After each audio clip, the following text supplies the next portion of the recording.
하루의 말씀, 오늘은 야고보서 5장 1절에서 6절 말씀 가지고 함께 나눕니다. 성경 봉독합니다.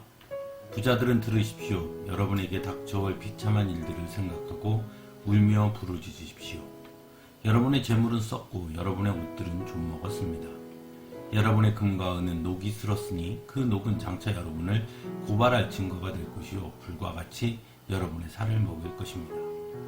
여러분은 세상 마지막 날에도 재물을 쌓았습니다. 보십시오. 여러분의 밭에서 곡식을 벤 일꾼들에게 주지 않고 가로챈 품삯이 소리를 지르고 있습니다. 그래서 그 일꾼들의 아우성 소리가 전능하신 주님의 귀에 들어갔습니다. 여러분은 이 땅 위에서 사치와 쾌락을 누렸으며 사륙의 날에 마음을 살찌게 하였습니다.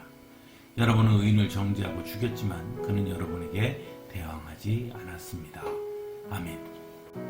재물에 대한 사람들의 반응은 매우 이중적입니다.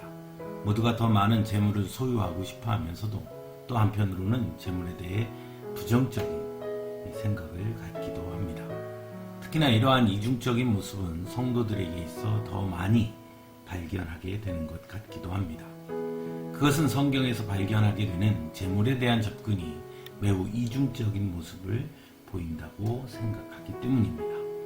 분명 성경에서는 재물을 하나님의 축복 중에 하나라고 말씀합니다.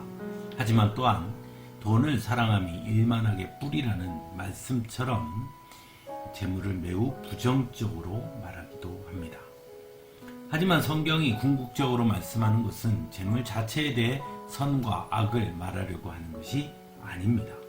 오히려 중요한 것은 그 재물을 대하는 우리의 태도에 대해 말씀하고 있는 것입니다.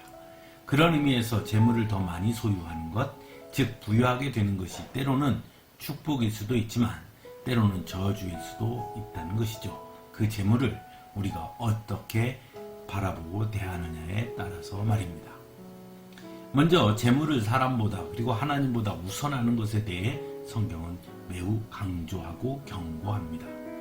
그것이 바로 돈을 사랑함이 일만하게 뿌리라고 하신 말씀이지요. 또한 오늘 말씀에서도 부자들은 들으십시오. 여러분에게 닥쳐올 비참한 일들을 생각하고 울며 부르짖으십시오 라고 경고하지요. 하지만 이 말씀은 모든 부자들에게 하신 경고는 아니었습니다. 이 말씀의 경고는 온전하고 정의롭지 못하게 부자가 된 사람들, 정당하게 부자가 되지 못한 사람들에 대한 경고입니다. 그래서 4절에 여러분의 밭에서 곡식을 벤 일꾼들에게 주지 않고 가로챈 품삯이 소리를 지르고 있습니다 라고 말씀하죠. 결국 사람보다 재물을 우선하며 재물을 모으는 것에만 집착한 사람들에 대한 경고인 것입니다.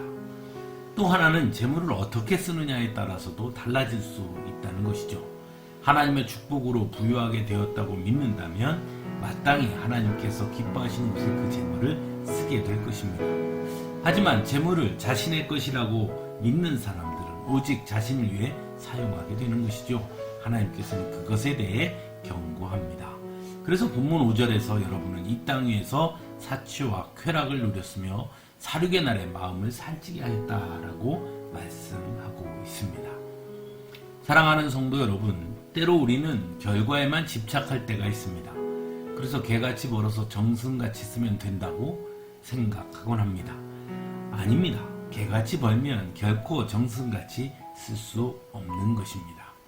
또한 어떻게 쓸 것인가를 먼저 생각하지 않고 모으는 것에만 집중하면 결코 바르게 쓸 수도 없는 것입니다.